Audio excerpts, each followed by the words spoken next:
nggak mau paham. Coba kalau yang pakai levis itu ustadz lagi mau khutbah, kira-kira diturunin orang nggak, Pak? Panitia langsung turun tangan. Lu ustadz beneran? Digituin paling ya. Temen saya hafiz Quran, cuma dia levis mulu, Pak, nggak pakai kopiah. Ada jadwal dia jadi imam. Pengurus bilang, imam kok begini? Emang saya begini katanya. Ya udah, ente nggak usah jadi imam. Marah juga tuh panitianya. Karena konsep orang awam, imam itu pakaiannya khas. Ya begitu, harus ya kayak gini lah ya. Pakai jubah luar, pakai gamis, pakai baju koko. Padahal baju koko mah bajunya Ahok tuh ya. Koko sama Ahok sama nggak tuh? Sama, Pak. Koko kan kakak, bahasanya orang Chinese ya. Baik. Di Quran ya banyak sekali ayat yang menyebutkan kata hamba sebagai makom tinggi para nabi. Ayat yang paling sering kita hafal musim Isra Mi'raj. Subhanalladzi asra bi'abdihi laila. Maha suci, maha hebat Allah yang memperjalankan hambanya. Terus Nabi Ibrahim, wazkur ibadana Ibrahimah. Maka ingatlah hamba kami yang bernama siapa? Ibrahim. Ya. Wazkur abdana Dawud. Ya. Ingatlah hamba kami Dawud, Ishak, Yakub, Ayub. Itu disebut gelarnya abd. Begitu ya dalam surat 38 mulai dari ayat 17, 45 dan itu berulang-ulang. Ingatlah hamba kami, ingatlah hamba kami. Maka diterjemahkan dalam bahasa hikam, sebaik-baik waktu kamu adalah saat kamu jadi hambanya. Itu terjemahan bebasnya. Ya. Baik. Gimana Pak Mirwan, udah sehat? Kena COVID, Pak? Munafik dong. Kata orang sebelah, Pak, kalau kena COVID munafik. Kalau saya dituduh gitu nggak marah, Pak. Emang saya munafik. Saya tahu diri saya munafik.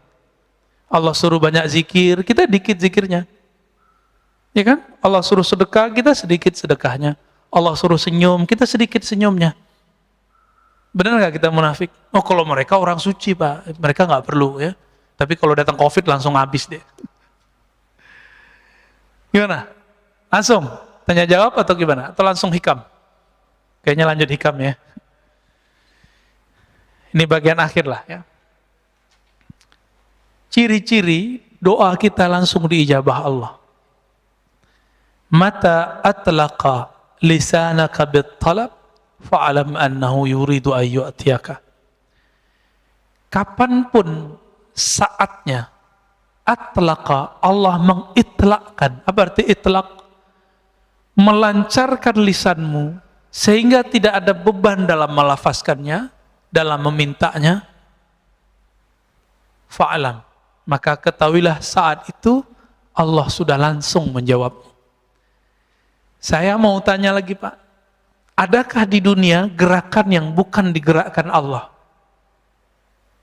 Ada nggak? Kalau ada berarti ada Tuhan selain Allah.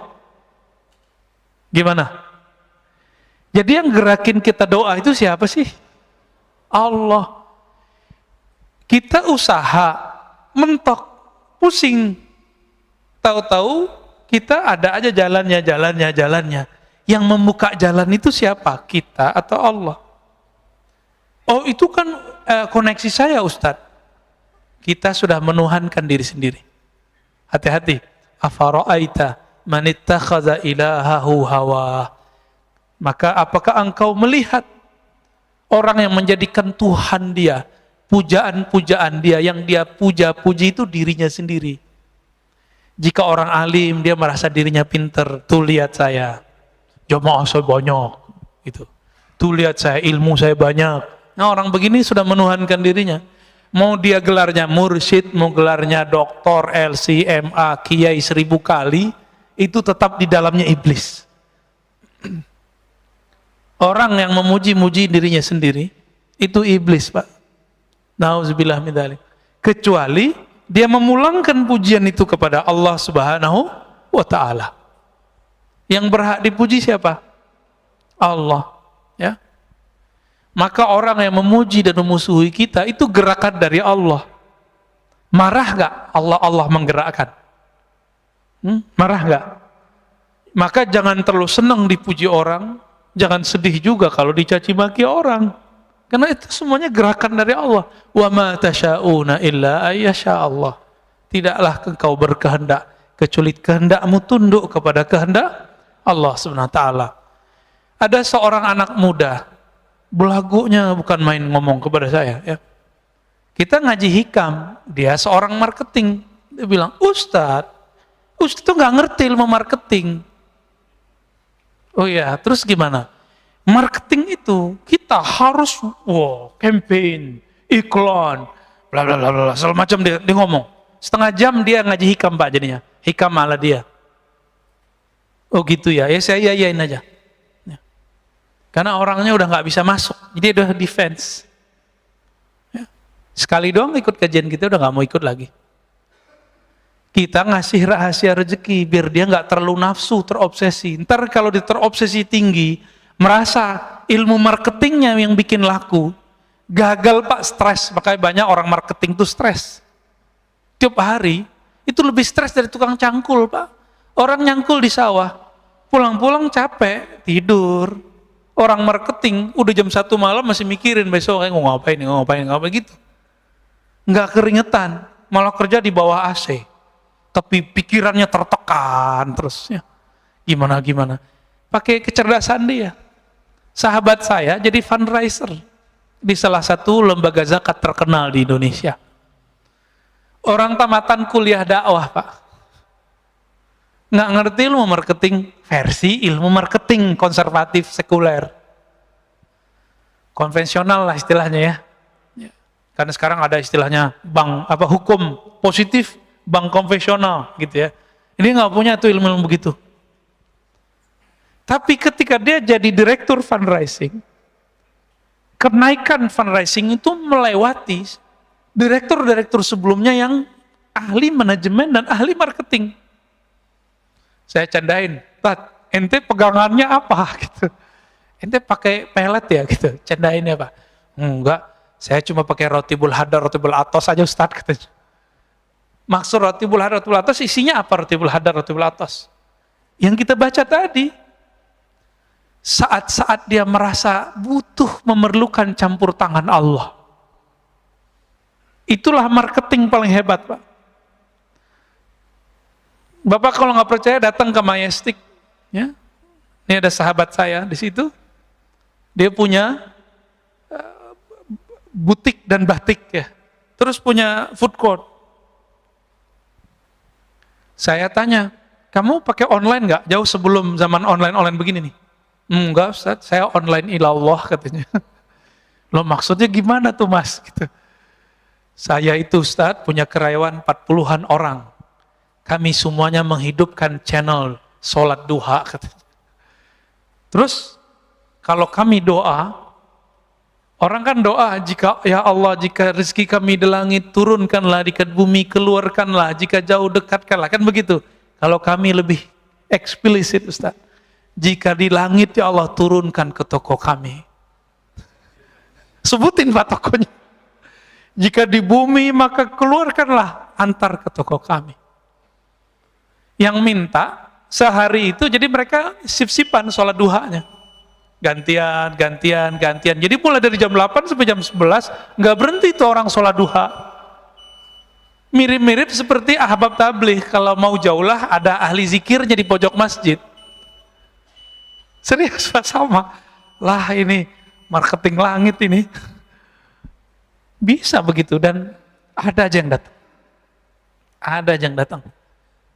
Dia beli batik 80 juta Pak, kain doang, udah robek dikit tuh, dibeli 80 juta. Kata istrinya, ente bahlul juga ya, ngapain dibeli begini-ginian? Gitu kira-kira terjemahan bahasa aneh loh ya, bukan bahasa beliau. Tahu-tahu udah lama dia nggak minat mau dijual, tapi feelingnya ini sudah ada sahibnya nih, yang bakal jadi tuan ini.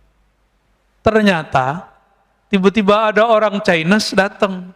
Dia lagi nyari batik-batik lama yang dulu apa istilahnya? Ya ditulis oleh moyang-moyangnya dulu.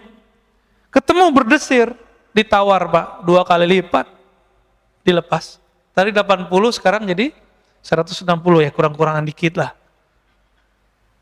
Kenapa? Online ilallah. Orang nggak mau mikirin yang begini. Cuma 3 tahun kebeli sekian toko dia. Di depannya orang jualan udah 20 tahun begitu-gitu aja. Apa masih pakai gerobak? Kita nggak ngeremahin siapa-siapa Pak. Ini berbicara marketing langit. Ya. Yaitu. Nah, inilah ilmu pengasihan tertinggi. Ilmu jalbur rizq. Apa jalbur rizq? Kan orang-orang usaha ini nyari-nyari itu kemana-mana. Antum gak usah kemana-mana, nyarinya ada di kamar kita, ada di atas sajadah kita. Jadi yang usaha, nih, gak usah ijazah-ijazahan antum, gak usah datang ke kiai mana. Kiainya gak musyrik, antumnya yang musyrik. Ya, ntar dikasih raja-raja, dikasih minum-minum yang ada raja, ntar banyak lagi jin dalam badan kita kan. Ntar dikasih apa? Simbol-simbol jimat. Dianya nggak musyrik karena dia tahu ini cuma simbol aja. Tapi antum jadi musyrik karena kemudian menduakan itu. Ilmu ini ada Pak, ilmu wifiq namanya. Imam Ghazali pakar ilmu itu dan beliau ahli tauhid. Beliau tahu mana yang tauhid, mana yang tidak tauhid.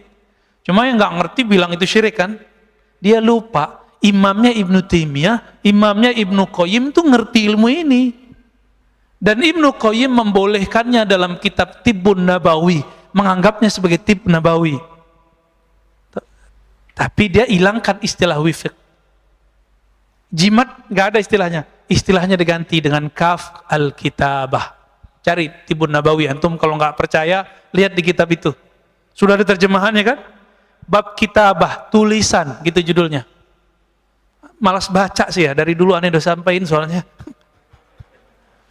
Jadi kadang-kadang kita makan dulu masih mahasiswa, makan, masuk warteg, masuk rumah makan fulan, masuk resto. Saya tuh nggak nyaman Pak kadang. Karena tiba-tiba saya mata itu liar aja ngeliat sudut mana, ternyata di situ ada raja. Ternyata di ujung mana ada jimat.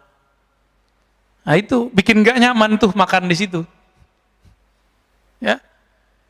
Maka teman-teman praktisi hikmah pun tolong ajari kliennya, muridnya, santrinya tauhid, baru diajarin itu wifiq. Kalau enggak usah deh, ntar jadi musyrik ntar ya. Ajarin ini aja nih ya, sholat duha. Ya, sholat duha. Saya punya guru nih terakhir ya, sebelum tanya jawab. Ada tanya jawab Pak Mirwan? Ada ya. Guru saya dari remaja umur belasan tahun nggak pernah ninggalin duha Pak.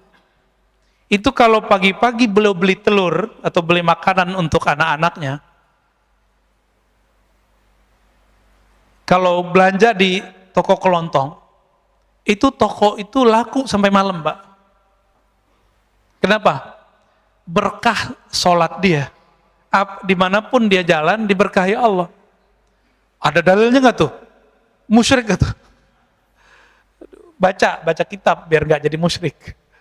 Dalam kitab Ibnu Mubarak, kitab Az-Zuhud disebutkan bahwa jika ada seorang yang berzikir atau yang berjalan ke majelis ilmu atau berjalan ke masjid Allah, itu bongkahan bumi, debu-debu yang kita injak, dia berkata, wahai tanah di sampingku, saksikan aku diinjak oleh hamba Allah. Senang dia Pak. Jadi kalau dibalik gimana? Kalau kita maksiat di bumi Allah, itu bumi ngutuk-ngutuk kita Pak. Oi, cepetan pergi gitu. Semoga kamu ketahuan. Maka kita ketakutan kalau kita maksiat Pak.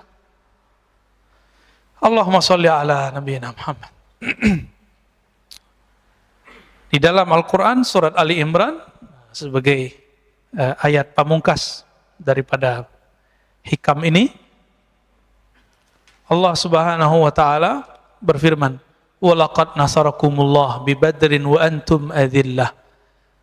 Sungguh Allah telah membantu kalian bi Badrin saat perang Badar, pakai bi Pak, bukan pakai fi. Ini campur tangan Allah ini lebih dahsyat. Ini yang ngerti ilmu balaghah, ini faham maksud bi di situ. Wa antum adzillah. Saat itu kamu merasa hina, merasa lemah, merasa butuh bantuan Allah Subhanahu wa taala. Maka jika berdoa, berdoalah dengan rasa hina. Jika berzikir, berzikirlah dengan merasa rendah diri kepada Allah Subhanahu wa taala. Baik, kira-kira gitu Bapak Saudara Allah. Kalau ada yang mau didiskusikan, mau ditanyakan, tafadhol. Gimana Pak Mirwan? Mantan Covid, alumni Covid. Emang Covid ada kan Pak? Ada, aneh kan pernah ngerasain. Soalnya teman-teman kita masih ada yang belum percaya ya. Antum nggak percaya sih nggak apa-apa, ntar kalau udah kena rasain aja ya. Bismillahirrahmanirrahim. Silakan Pak Dokter. Terima kasih Pak Ustadz. Salam. Masya Allah ini. Jadi pertanyaan saya adalah terkait dengan kondisi sekarang, kekinian, bahwa tadi ada corona, ada permasalahan-permasalahan yang luar biasa mendera kita. Kita butuh tadi bahwa sebagai seorang hamba membutuhkan pertolongan Allah dengan merendahkan diri pada saat berdoa zikir.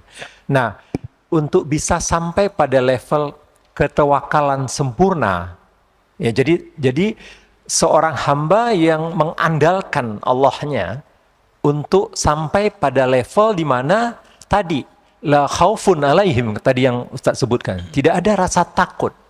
Dalam artian tidak ada yang lain yang ditakuti nih. Apa saja yang kejadian di dunia ini tidak ada yang ditakutin kecuali hanya Allah gitu. Bagaimana caranya Pak Ustaz? Terima kasih Pak Ustaz. Assalamualaikum warahmatullahi wabarakatuh. Assalamualaikum. Ada cara tentatif, ada cara permanen Pak. Kalau yang tentatif itu harus punya masalah dulu, baru ingat Allah biasanya. Nah, kalau yang ini cukuplah masa lalu kita dan sekarang ya. Ada yang lebih permanen, mengenal yang ditakuti. Kenapa kita tidak permanen rasa takutnya kepada Allah? Karena kita nggak kenal yang kita takut itu siapa sih? Bapak kenal Allah nggak sih? Kan antum kenal Allah nggak? Allah itu apa? Siapa? Kalau versi orang kan, Allah itu di langit Ustaz. Itu belum kenal Allah namanya. Ya. Allah itu di arsy Ustaz. Nah, itu ayat. Ar-Rahman 'alal arsy istawa. Yang istawa itu antum kenal nggak gitu? Mau terserah mau di langit, mau di mana terserah, ya. Allah ini kan bukan fisik.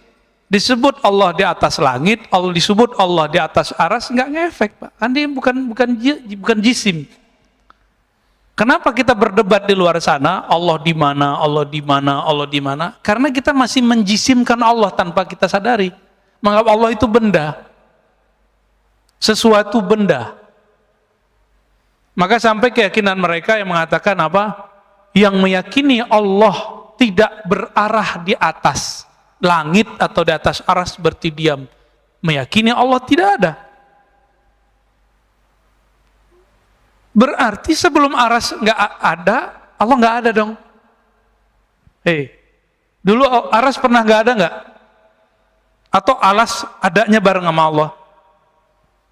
Duluan mana arsy sama Allah? Mana dalilnya? Akhir surat At-Taubah dan beberapa ayat-ayat yang lain. Allah menyebut Rabbul Arsyil Azim. Rabb.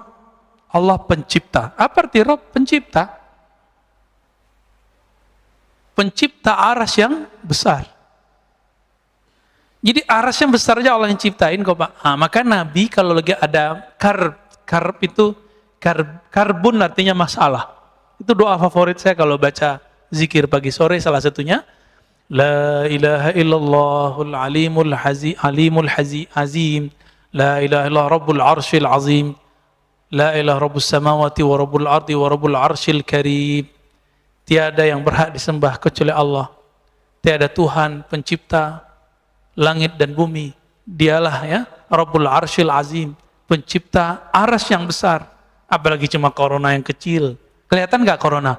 Sampai hari ini Yang disebut corona itu kan yang disebut sama Bill Gates itu, yang dia presentasi beberapa tahun yang lalu yang bentuknya kayak rambutan. Ya.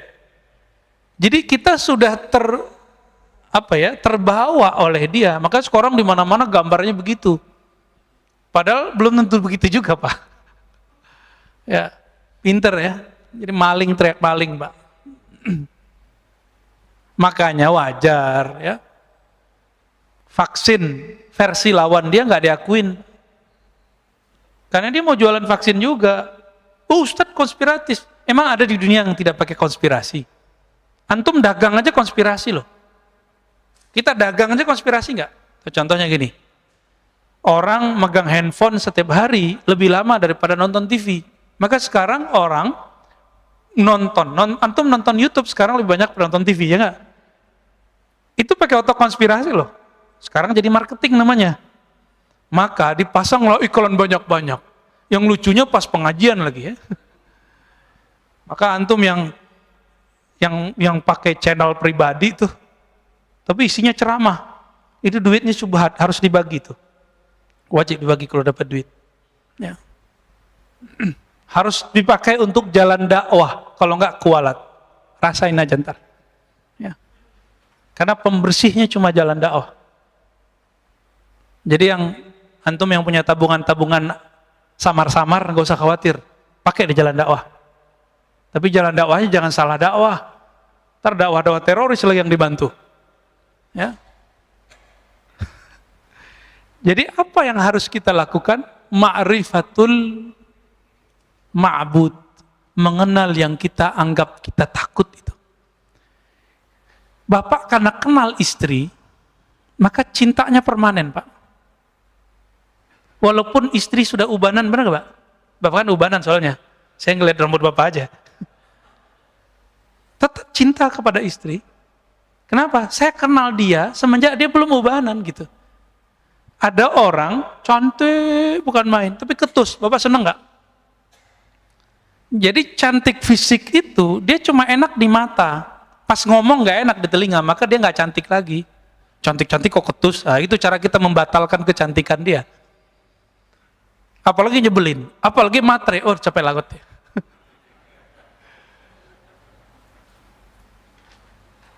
Nggak ada semua orang semuanya matre ya. Matre itu kan hubbul mal, hubbul dunia, cinta dunia.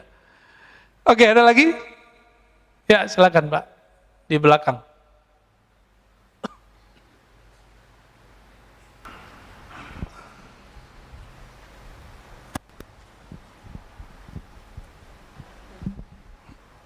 Bismillahirrahmanirrahim. Terima kasih Ustadz waktunya. Iya, sama-sama Pak. Yang membedakan manusia itu di hadapan Allah adalah ketakwaannya. Kita sering mendengar bahwa dalam hadis yang populer, dalam diri manusia itu adalah segumpal daging. Jika daging itu baik, maka semuanya akan menjadi baik. Betul. Nah, kalau sudah demikian, maka dari strata yang bawah itu bisa menjadi lebih dicintai Allah daripada pribadi yang punya strata yang lebih tinggi karena ketakwaannya. Nah, bagaimana cara kita mengintegrasi amal, ilmu, dan iman supaya kita menjadi kepribadian yang dicintai oleh dan diutamakan oleh Allah Subhanahu wa taala. Dan apa yang menyebabkan daripada ketiga integrasi ini yang mudah sekali copot, mudah sekali luntur, mudah sekali kalah dalam kita mencapai keridhaan Allah Subhanahu wa taala. Terima kasih. Wassalamualaikum warahmatullahi wabarakatuh. Assalamualaikum warahmatullahi wabarakatuh. Gak pakai teori Pak, pakai yang praktis aja ya. Masih ingat kisah orang yang suka baca kulhu? Dalam Sahih Bukhari, Kitabut Tauhid, bagian akhir kitab, jilid terakhir. Kitab saya masih kitab kuning jadul, nggak ada nomornya ya. Kitabut Tauhid, Darul Fikr yang lama. Di situ disebutkan bahwa ada seseorang pemimpin perang, setiap kali mimpin sholat, selesai satu ayat dia tutup dengan kulhu. Bahkan beberapa rakaat itu cuma kulhu, kul huwallahu ahad, Allahus samad, sampai akhir. Akhirnya bikin yang di belakang bertanya-tanya, emang gak ada ayat lain? Kira-kira gitu ya. Kenapa sih ini orang bacanya ayatnya itu aja, Al-Ikhlas mulu. Pulang ke Madinah, sahabat-sahabat yang jadi makmum ini melaporkan apa yang dia lihat, padahal Nabi nggak pernah menyuruh begitu. Ini artinya apa? Sahabat-sahabat itu menciptakan torikot-torikot ritual untuk dirinya. Ini dalil bahwa boleh seorang alim meramu dari dalil-dalil yang ada suatu amalan yang kemudian dia disiplinkan dan dia ajarkan kepada orang. Disebut torikoh. Ini dalilnya. Apa kata Nabi? Coba tanya si fulan itu. Kamu gak usah tuduh dia. Tanya dia, kenapa dia buat begitu. Jadi kita kalau ngikutin sunnah Nabi ini, kita nggak boleh ngejek orang ngamalin apa aja, nggak boleh ngejek. Kita konfirmasi, tabayun namanya. Kenapa sih kamu ngamalin ini? Sama orang yasinan kita tanya, kenapa kamu baca yasin? Ya. Sama orang ziarah kubur jangan langsung bilang dia syirik, khurafat. Kita tanya, apa yang kamu baca saat ziarah kubur?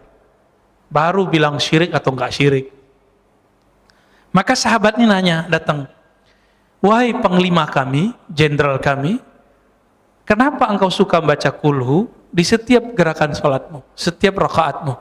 Apa jawaban beliau? Karena di dalamnya ada sifatur Rahman, sifat-sifat Allah yang maha pengasih penyayang, aku suka membacanya. Lalu dibawa lagi kabar jawaban itu ke Nabi.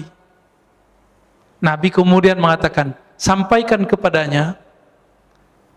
Nabi padahal secara wahyu sudah tahu, tapi konfirmasi itu wajib.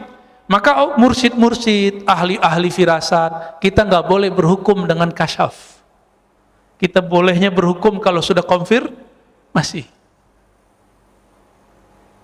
Nggak boleh berhukum Pak dengan ilham, nggak boleh. Dia harus berhukum dengan hasil konfirmasi.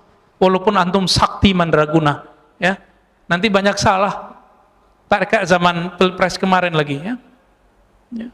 Banyak kan ilham-ilham muncul, tapi salah terjemah semua. Ilhamnya benar, terjemahannya salah. Apa kata Nabi? Sampaikan kepadanya, sesungguhnya Allah yang Maha Rahman mencintainya. Jadi supaya Bapak mulia di sisi Allah, maka rutinkan baca kulhu Pak. Bapak sudah pensiun Pak ya? Sudah? Belum? Belum? Ya udah, musim libur Sabtu Minggu dan WFH, jangan kurang baca kulhu setiap sholat. Itu salah satu amalan Rasul sallallahu alaihi wasallam. Dalam hadis ini jarang diketahui orang. Nabi itu habis sholat nggak hanya subhanallah 33, alhamdulillah 33. Nabi itu setelah sholat kadang-kadang beliau menambahkan kulhu, qul a'udzu birabbil nas. Kalau bisa 11 Pak habis sholat. Ini hari Sabtu nih ya. Hari Sabtu. Bisa nggak ngamalin ba'da sholat 5 waktu 11? Ustadz angkanya dari mana? Udah ikutin aja. 11 itu menunjukkan banyak, diulang-ulang nggak? Seperti sahabat itu ngulang-ulang, kita ulang kisah itu kembali. Ini torikot, namanya torikot Al-Ikhlas. Sanadnya langsung ke Imam Bukhari. Imam Bukhari langsung ke sahabat Nabi. Dan langsung di ACC Rasulullah. Ketahuilah wahai sahabat, engkau dicintai oleh Allah. Itulah pengangkatan kewalian. Jadi teman-teman, wali itu diangkat, itulah wisuda kewalian. Jadi bukan wisuda-wisuda yang seperti antum bayangkan itu. Itu pengangkatannya begitu. Jadi sahabat-sahabat itu diangkat sama Allah, diangkat Rasulullah. Tinggi itu Pak makomnya. Tinggi nggak tuh makomnya? Tinggi. Bisa nggak diulang? Bisa. Karena setiap ulama itu akan mewarisi ilmunya. Semoga kita pewaris ilmu. Thariqat Al-Ikhlas. Cobain Pak. Kalau mau ngamalin juga nggak apa-apa. Ya, kalau saya suka baca Al-Ikhlas. Ya, kalau dulu masih remaja, tapi remaja saya udah nikah Pak. Saya ngamalinnya semalam 1000-an. Ya, 1000 kita ngamalin hampir tiap malam. Nah, sekarang karena sok sibuk, nggak ngerjain sebanyak itu. Tapi tetap kita baca. Ya. Oke, lanjut. Tafadhal. Assalamualaikum warahmatullahi wabarakatuh. Ustadz yang kami hormati, kita banyak membaca dan mendengar kalau Rasulullah itu amaliyahnya sholat sampai kakinya bengkak dan sholat qiyamul lail malam ya. Dan para aulia juga banyak kisah-kisah beliau itu sholat malam dari pakai wudhu isya sampai. Kira-kira kalau kita kan banyak capek, banyak malas dan gitu. Apakah itu merupakan nafsu dari malas, capek dan sebagainya? Mohon kiat-kiat bagaimana kita menuju ke sana supaya katanya ada akrab antara jasad dan ruh. Iya, iya. Supaya, Yang terakhir aja Pak ya. Iya. Zaman sekarang, zaman saiki Pak, jangan dibayangin Bapak itu sholat isya, berhentinya subuh. Udah kena gula, ya kan? Kolesterol, kesemutan, belum lagi punggungnya nggak beres, ya kan? Baru bentar udah sakit. Nggak usah muluk-muluk mau jadi orang soleh. Nggak mungkin Pak kita kayak Nabi, nggak mungkin. Nggak mungkin seperti Syekh Abdul Qadir Jilani 20-an tahun sholat isya sama subuhnya 1 kali wudhu. Nggak mungkin.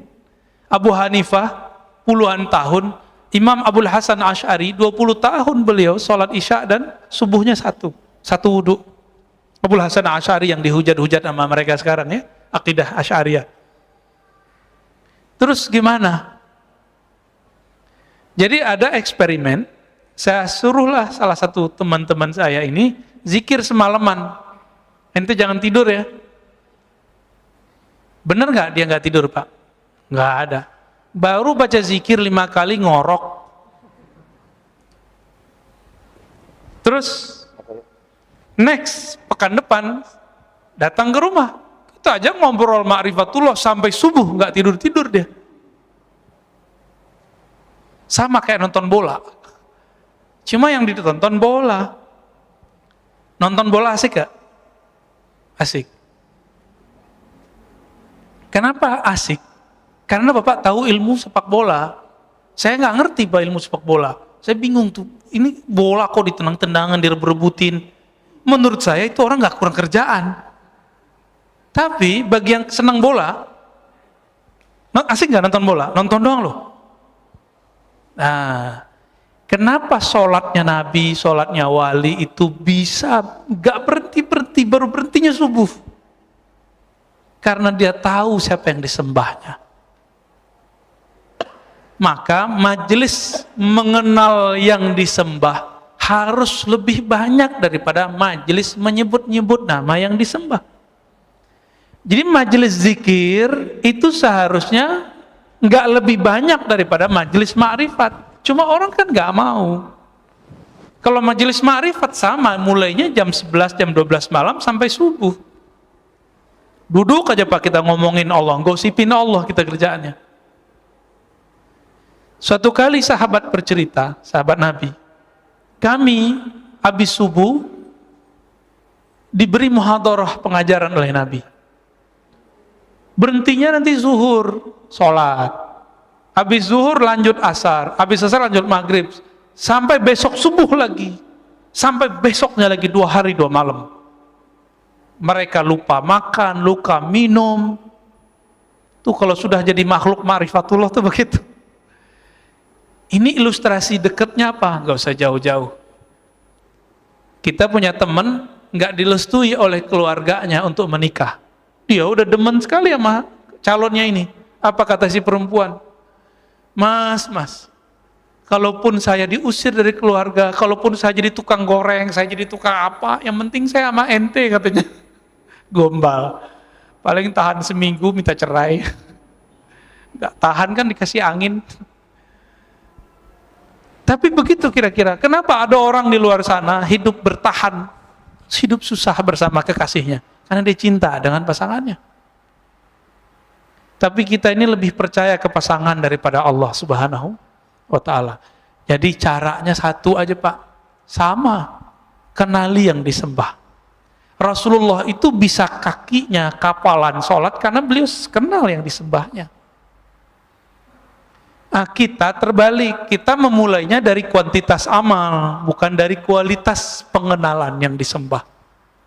Jadi saya mengajak semua kita, semua ustadz, semua mursyid, semua kiai, semua jamaah. Coba dibalik Pak sekarang. Jangan ajar anak, ajar murid, ajak diri kita ibadah fisik dulu, ritual dulu. Tapi ibadah yang awal adalah ibadah ma'rifatullah. Ibadah mengenal Allah. Kenali yang disembah, maka kita akan kecanduan beribadah. Nanti orang bilang kita gila Pak. Nanti Bapak dibilang gila sama orang. Ya. Kenapa? Pagi zikir, siang zikir, sore zikir. Bahkan gak mau pulang dari masjid ntar. Mau orang bilang corona, ngapa? Ntar dokter-dokter bingung ntar. Itu orang beragama tuh gila ya gitu. Masa dia yang takut corona, udah lockdown gitu. Ya biarlah kita disebut gila, gila bertuhan kepada Allah Subhanahu wa ta'ala. Kesimpulan kajian kita sederhana, ma'rifatul ma'bud aula min kulli sujud. Mengenal Allah Ta'ala lebih utama daripada sujud, bahkan 1000 sujud. Maka kenalilah Allah yang kita sembah, sujud kita akan lebih bermanfaat dan lebih berkualitas. Wassallallahu ala nabiyina Muhammad. Assalamualaikum warahmatullahi wabarakatuh.